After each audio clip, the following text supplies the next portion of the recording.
Hey, what's up, folks? Welcome back. This is GK. I had a very good conversation with Ramesh Nampalli. He's a seasoned leader currently working at Palo Alto Networks as executive director or senior director. And he had worked in Cisco and lots of big corporations.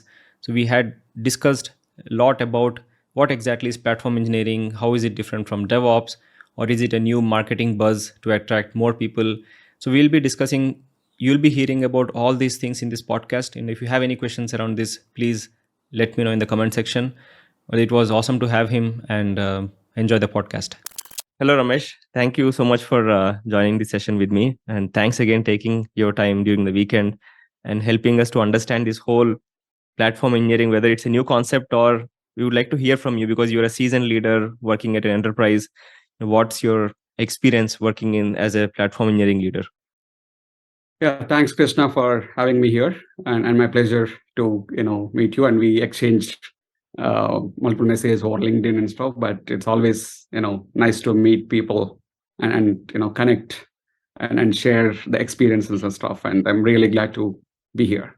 Thanks, Ramesh. So, enterprises have been doing this platform engineering bits and pieces, like because they have been using Jenkins tools or they have been using common tool set across big companies, especially. Yep. Is it called as platform engineering, what they've been doing so far, or this platform engineering, what exactly is it?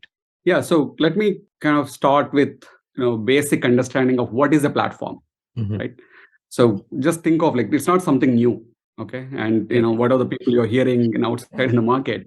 It's not something like coined or invented in recent times, right? So platform are there for some time. You say cloud platform, right?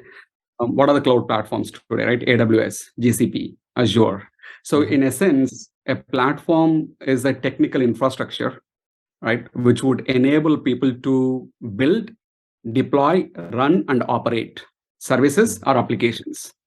Okay, anything. For example, AWS is a cloud platform which would help others to bring up their applications, their systems, and in an easy and flexible manner, right? Right. And we have ERP platforms, right? You might have heard of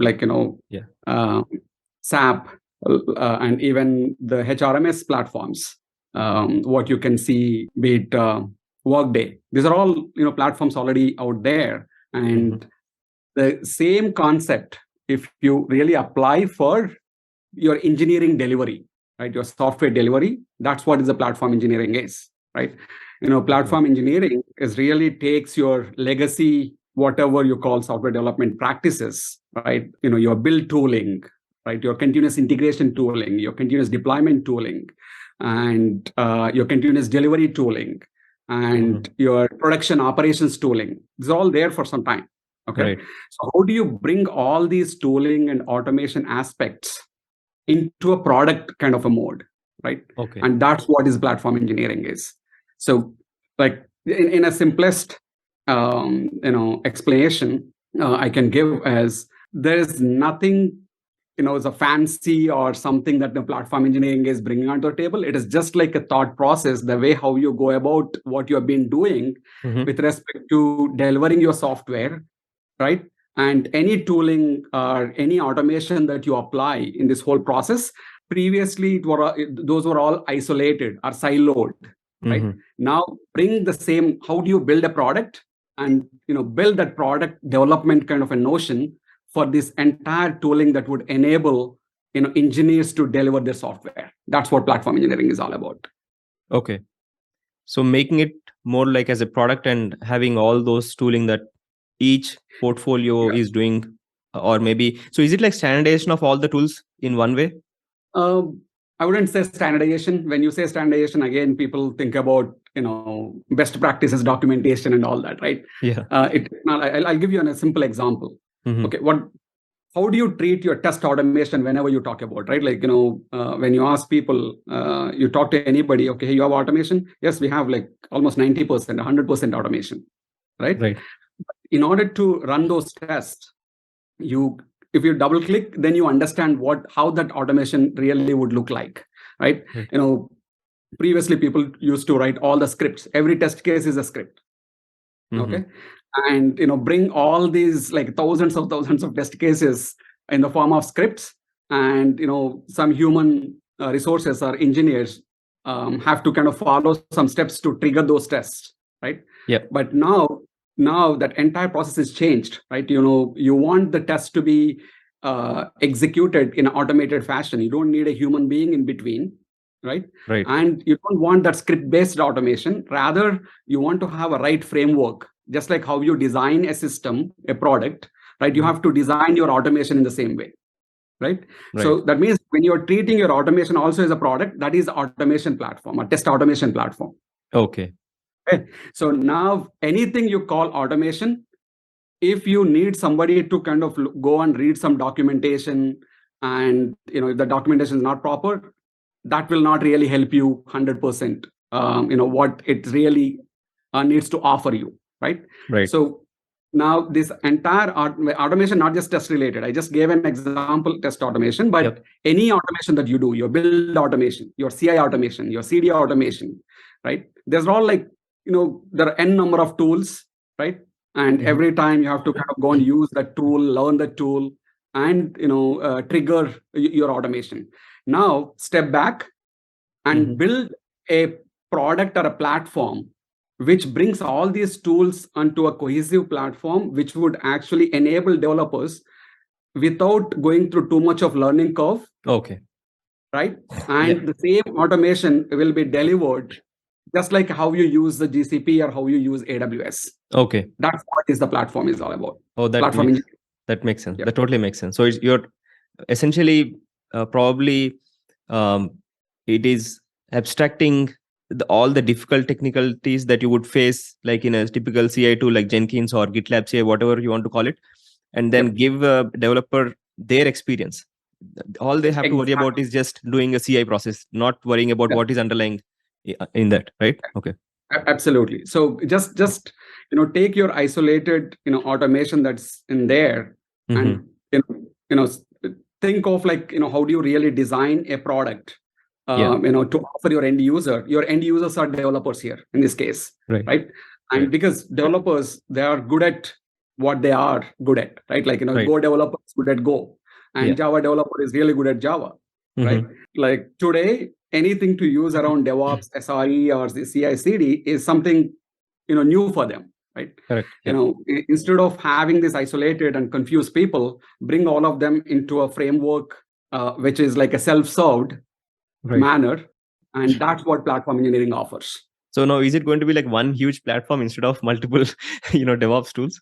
No, it's not a huge platform. I wouldn't really call it a huge. Like every company, again, that's where you cannot have one shop for every enterprise or every company, right? Like every company has its own unique needs. So you need to really understand, how your company is structured, how your software delivery is actually, applied at your company, and then step back. Okay, these are all the tooling that we are using. These are all the processes we are using. And how do we bring all of these things into a cohesive platform and start building that platform?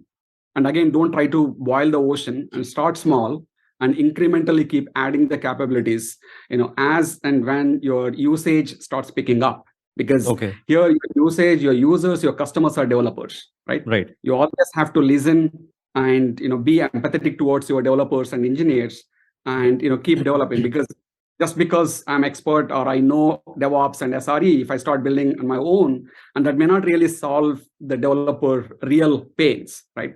So it's where it's always listen to your developers and take the feedback and what are the current pain points, and convert them into self-served use cases through this platform.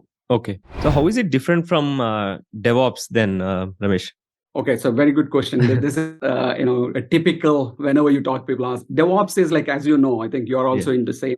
DevOps is a set of practices, right? How do you bring developers and operations folks together? And there are some established processes that are put in to improve or increase the collaboration between the developers and operations team through automation. That's what DevOps is, right? And platform engineering in somewhat actually complements your DevOps practices, right? Even I was telling you, treat this entire DevOps tooling and automation as a product and build it. That means even in order to deliver platform engineering, you need DevOps. True. So let's say, for example, I'm building a platform for Palo Alto Networks. I need to follow DevOps practices to build my own platform. That totally makes sense. Right? Yep. So DevOps is a practice, and whereas platform engineering is enabler, which will actually enable that better collaboration and even better interaction between the developers and the operations focused people. Okay, and the other quick example I can give is, for example, you have a website that you want to deploy or deliver to your customers. You need a DevOps engineer, right? Okay, but if you want to deliver hundreds of that kind of websites, or you want to kind of deliver thousands of such microservices using the DevOps practices, you need the platform. You need a platform, because if you can't have 1,000 engineers to keep deploying the website, right? So you need to, in order to scale your DevOps practice, you need this platform which enable people to easily deploy in an automated fashion, right? So that's where I call it as complementing your DevOps practices through platform engineering. And now let's say that we have DevOps engineers, and then we have SRE engineers, and now tomorrow are we going to have platform engineers who are going to replace these engineers, or like what is the exact role of a platform engineer? Okay, very good question. So it's not going to replace anybody. Okay, so let us be very clear about it.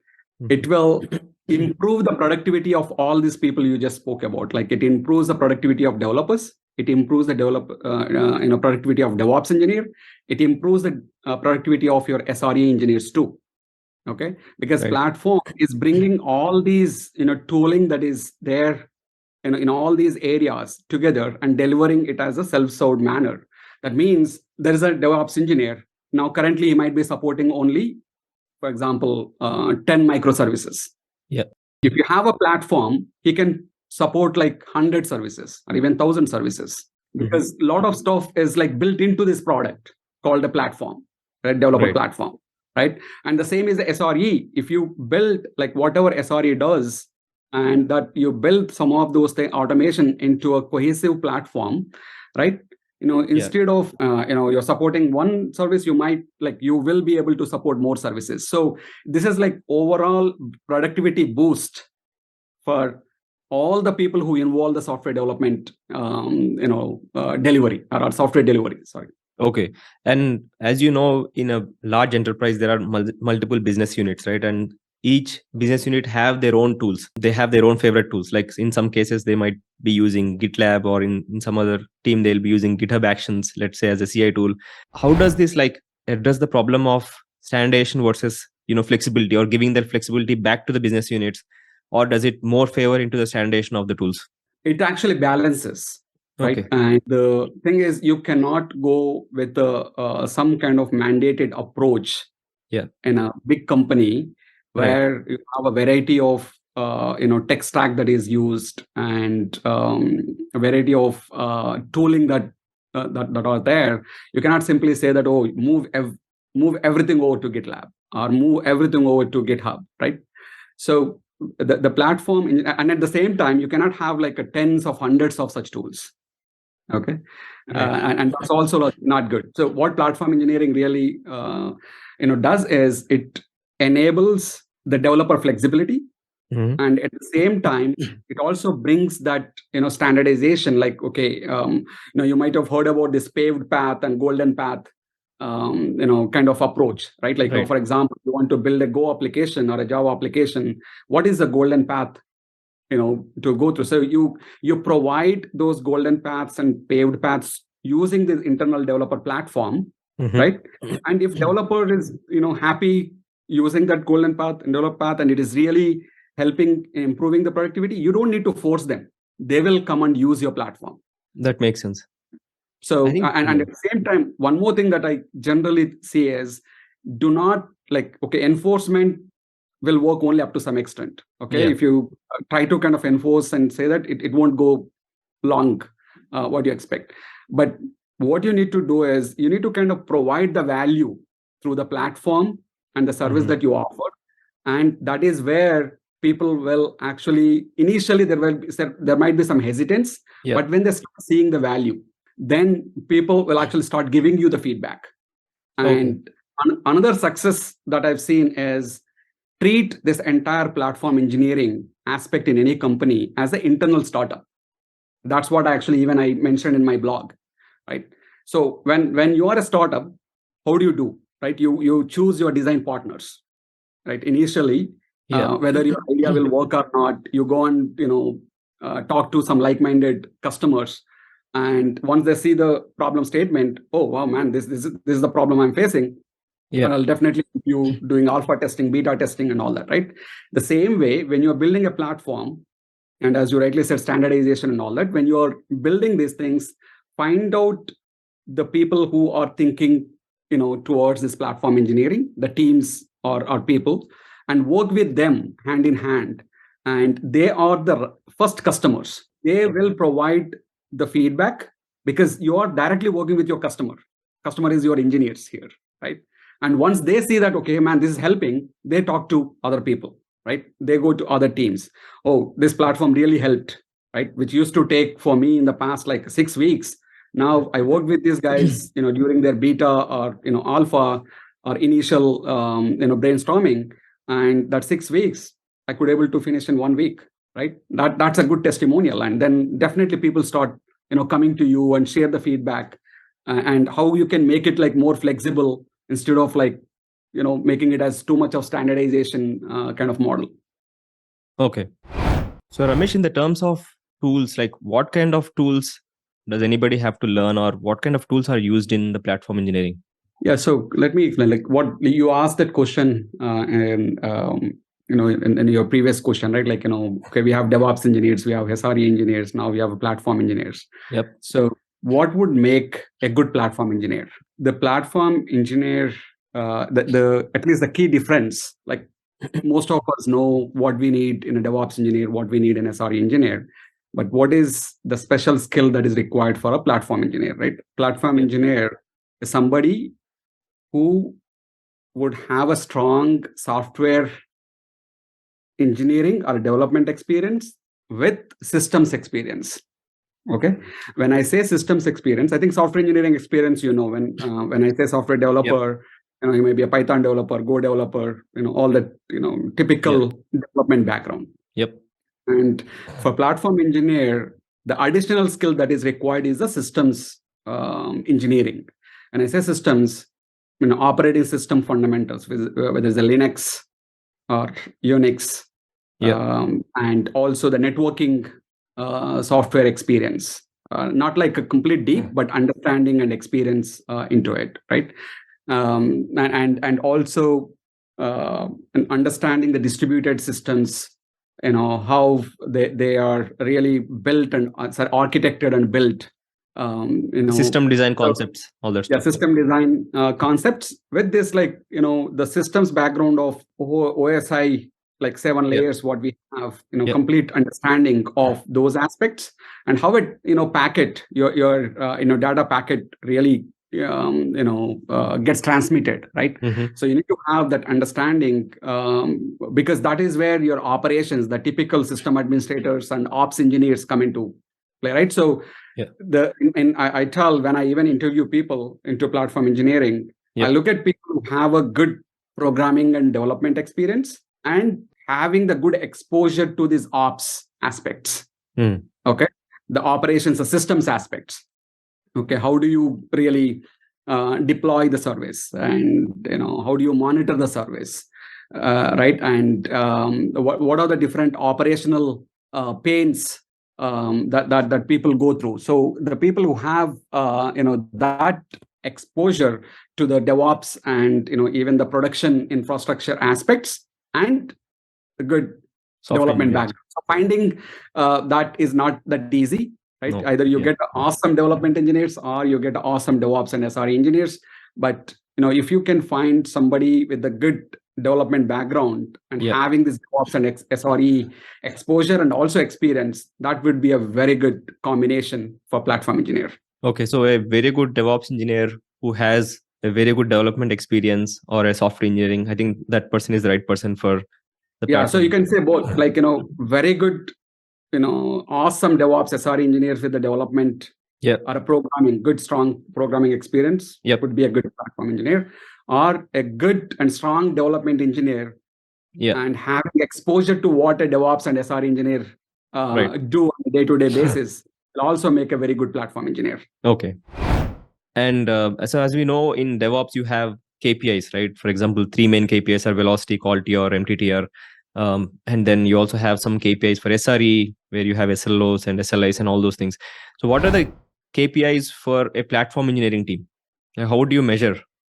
Very good question. So that generally my experience, what I do is anything that you build as a platform engineering, first figure out what are your North Star metrics, right? What is that which will actually really create impact on business outcomes and as well as the development efficiency or your delivery efficiency aspects, right? So the typical metrics that I generally look at is the adoption of your platform, right? So be it the individual engineers or the teams that are adopting the platform and platform services is one important North Star metric for me, right? And the next important metric would be the developer net promoter score. What I would generally, actually, I started at Cohesity, this DNPS, right? Developer net promoter score, just like a company generally get how the services are really doing in the field from a customers, right? Correct. In the same way, how my platform and platform components are really helping the developers, and developers are my customers, right? So do that quarterly surveys, right? And get the feedback from them, and just apply the same NPS calculation model, and keep measuring it and see how you are really moving the needle quarter over quarter. So one is adoption, and other one is the developer net promoter score. These are very, very important, right? And the third aspect is how are you really improving the productivity, because the whole platform is to improve the productivity and efficiency, right? And that's where, and you and everybody know the DORA metrics, right? Or space metrics. So you can use, like, I wouldn't say that they are mandatory, but you can always better to kind of define those DORA metrics, like not too many, again, 3 or 4, like how your cycle time is improving, right? And how your mean time to resolution for SRE related use cases is really improving as people start using your platform. Right. So the DORA and space metrics is the other one that we can definitely include at a high level to measure the platform impact on the company as well as on engineering productivity. And the fourth one also you can really keep a look at is even the cost. These days, cost has become very, very, when I say cloud cost or overall your operational cost aspects, right? So that's also one of the metric that we are tracking. Like, as people start using this internal developer platform or internal platforms, how they are really creating impact on the overall cost and the operational cost for the company. When I say operational cost, be it a cloud cost or your infrastructure CapEx cost or OpEx, yeah. So your operational expenses and capital expenses, those aspects at high level, keep tracking. Like before people adopting the platform and after they adopting the platform, because even the company investing in a platform means that's also cost, right? The number of platform engineers, how much the company is really paying for them versus what is the return on investment the company is getting. So you need to come up that business metric of translating your platform engineering cost and as well as the impact it is creating overall in optimizing the cost in other areas. Right? So then that it becomes very easy for, as a platform engineering leader, to convince the executive leadership to invest in this over time. Right? Again, to summarize, as I clearly said, the adoption metric, like monthly or quarterly. Then DORA metrics is the second one, and third one is the cost, the overall operational cost aspects. Also, you need to measure, and the developer net promoter score, because that's very, very important in my opinion. Yeah, that one was very interesting. Developer net promoter score, because I haven't heard that before. Yes, I started in the past, and I'm continuing to do here as well. That's awesome. And I think all the rest of the things might also apply into this. Like for example, you'll have a bunch of platform engineers who are actually taking care of the platform, making Yeah.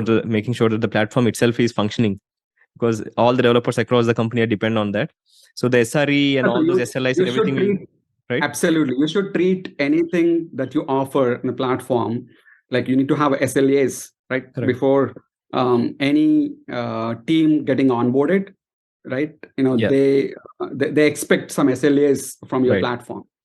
So Right. you need to have the right contract, right? Just like an API contract that Right. systems have, and you Yeah. need to have, think of like platform team as a composable or a composite API for engineers, and Mhm. whatever the SLAs agreed upon, and we have to live up to those expectations, and we have to meet those SLAs. Now, since you have discussed about the internal developer portals, right? I think I have read the blog article that you have written very well. I think it was in Medium. How do you create this? Like, what are these exact IDPs? I mean, I think it's more of a product, but what problem does it solve holistically for a platform engineering team, or rather for the developers? Let me explain the developer portal Yeah. aspect, right? Like, if you bring in again all the Confluence pages and all the different links and put Mhm. in one place and call it as a developer portal, no, that's not what is really a developer portal Okay. is.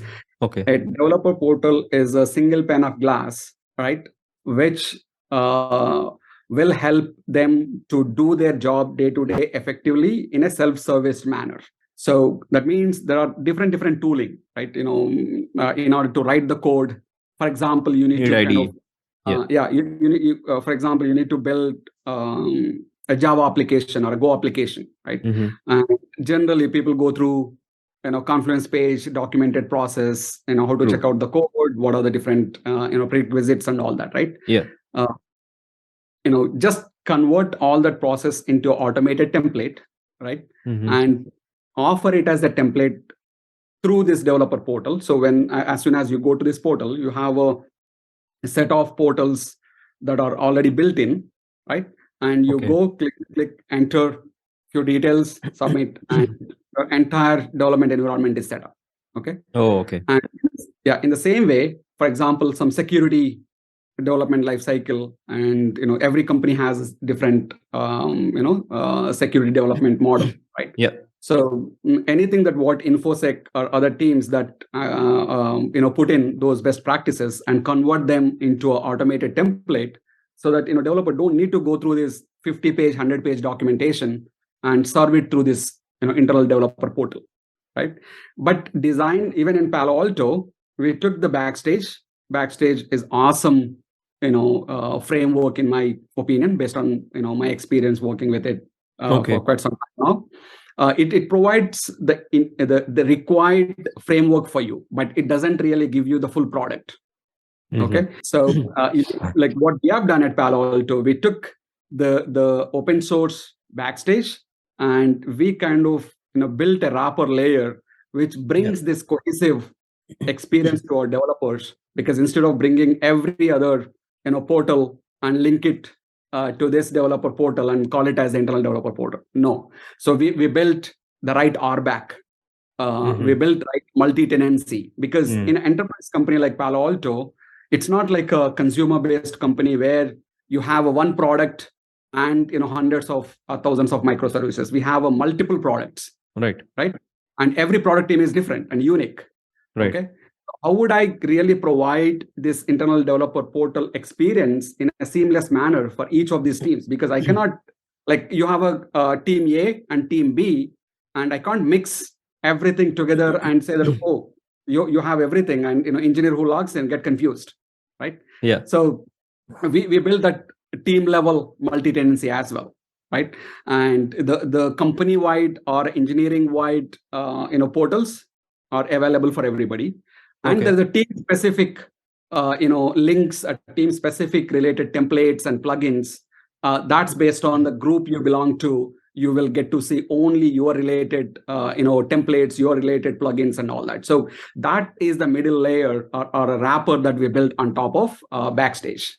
Oh, that totally makes sense. So, when a developer actually starts writing the code, so is it like the platform itself will provide the IDE also, or no, the IDE will be in their own desktop, they'll write the code, but from there on, they would integrate with the platform to do rest of the processes, like building the Docker image or getting the information about the CI process or deploying to the actual cloud service provider.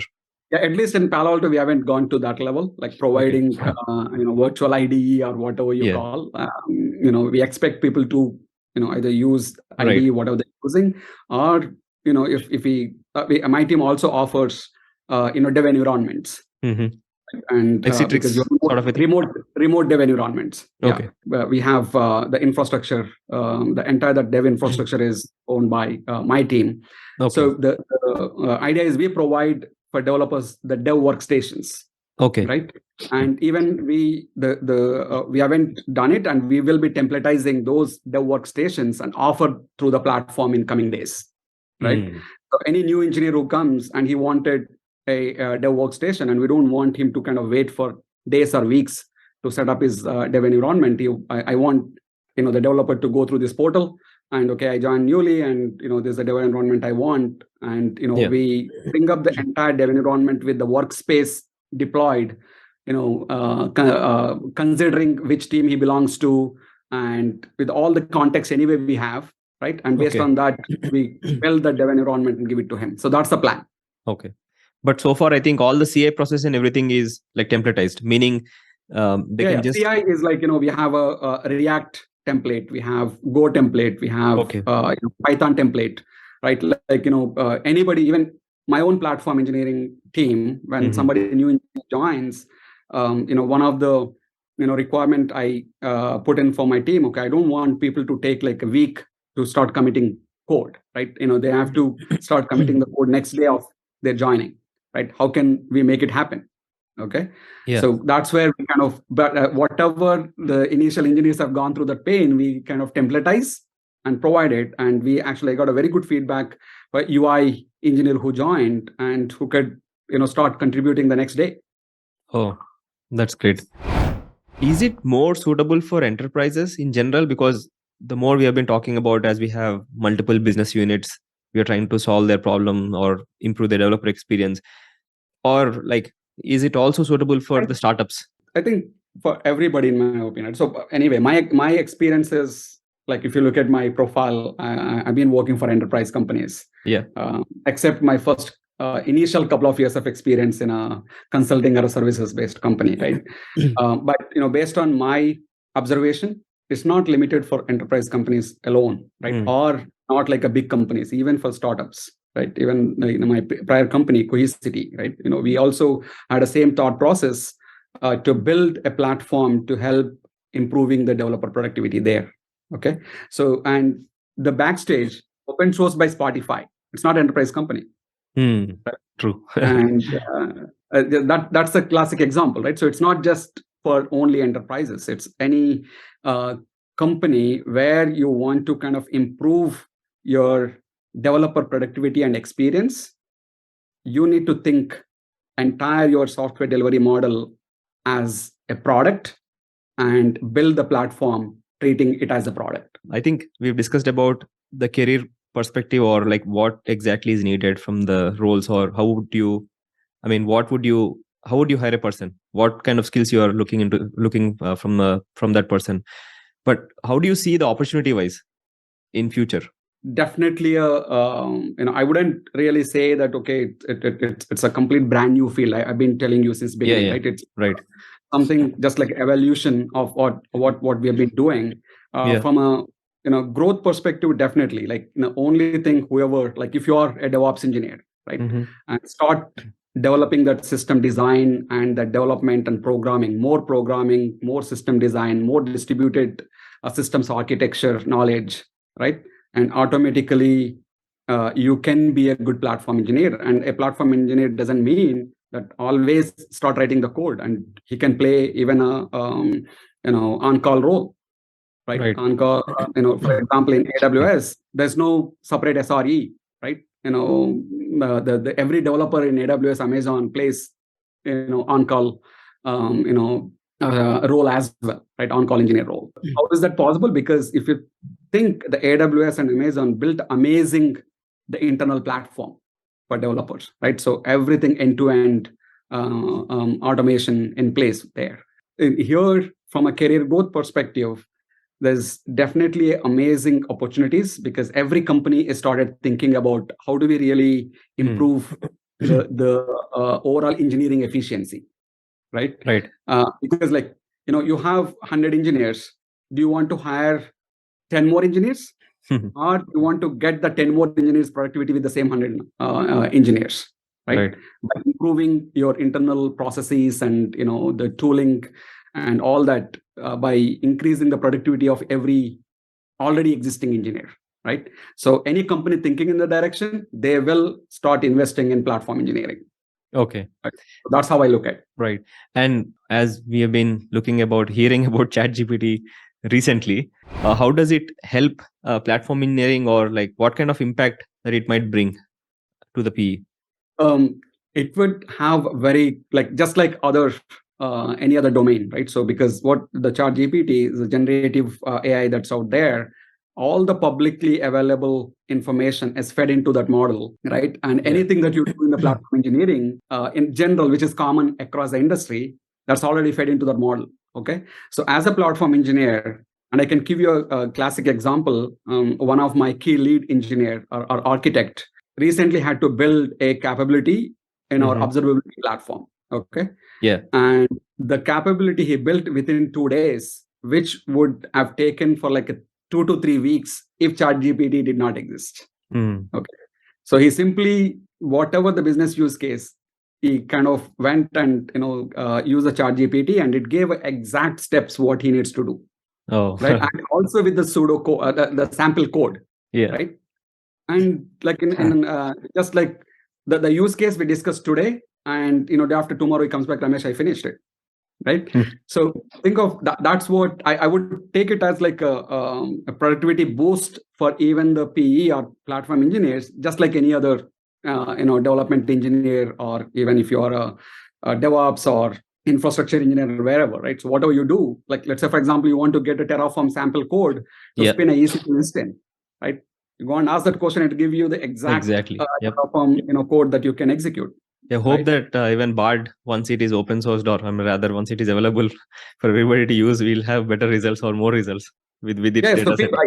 it just like gives you more starting boost, right? So Yeah. you and you can focus on more advanced features, or your company specific, or your team specific, or your environment specific use cases, right? Which are not available, or which are not learned by this model, GPT models. And what I've seen recently in the Gartner report was that the platform engineering as a field is going to grow in 2023. And I would like to know, since you already explained it pretty much during the course of this video, for people who are aspiring to become platform engineers, this is the right time for them to learn the development, or start working as a software engineering, or getting into the DevOps and understanding both fields. What are your final thoughts on this?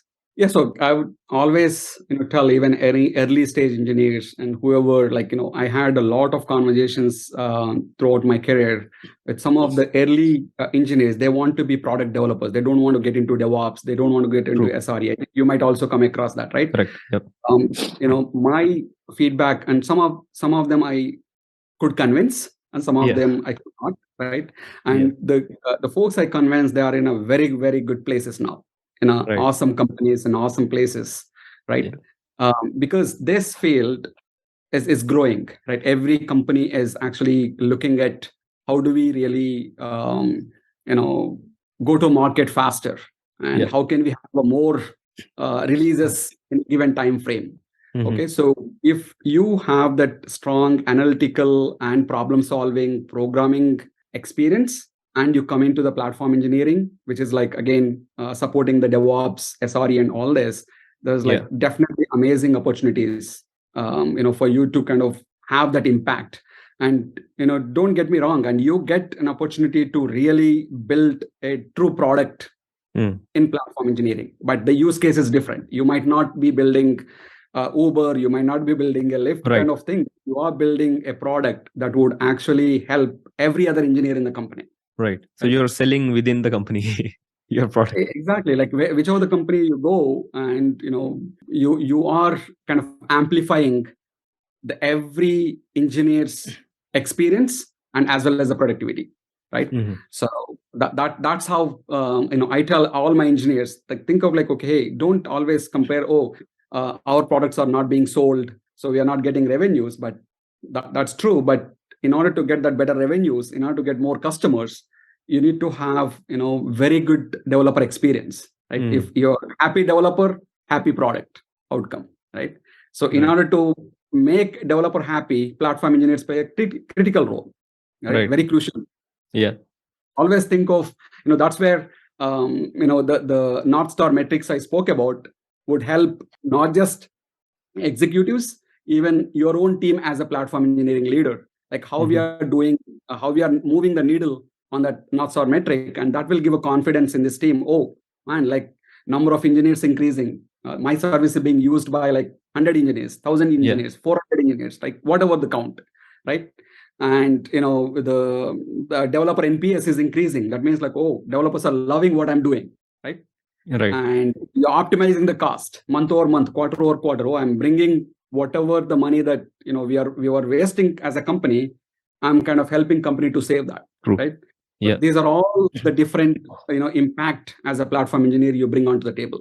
And there are no certifications yet, right, on this platform engineering? No, I think I saw your question in past itself when we were texting. I don't think that we need to have a certification specifically for this, right? Because this is like a combination of what already exists. For example, you want to build a platform on top of AWS cloud, then use some of the AWS certifications, right? AWS solution architect kind of certification, or Google certification, or Kubernetes, which is becoming a de facto orchestration, CKAD or CKA kind of certificate. All those certifications would help you to become better platform engineer, right? But more typically, sorry. The core is having the programming, the real programming skill, right? That's very important. And also, essentially, the more experience you have in different tools or platforms, it would help you to build this abstraction faster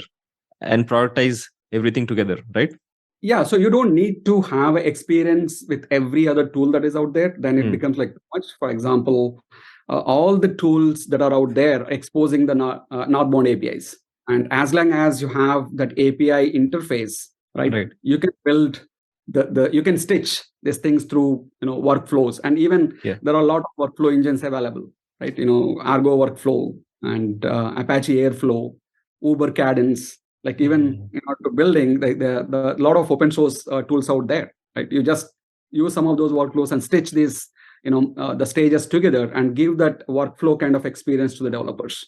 Yeah, that totally makes sense. Probably in future videos, maybe we can go over your actual platform and see the so you can see behind you can see in my background all my three important platform solutions: Garuda and Uno and DevClose.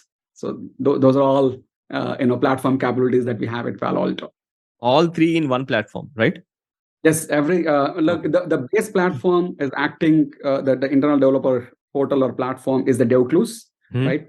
And the Uno and Garuda are plugins on top of DevClose, and each of Uno and Garuda would also have a backend and a front end, but that front end is actually embedded in the DevClose portal so that it gives a unified experience to the developers.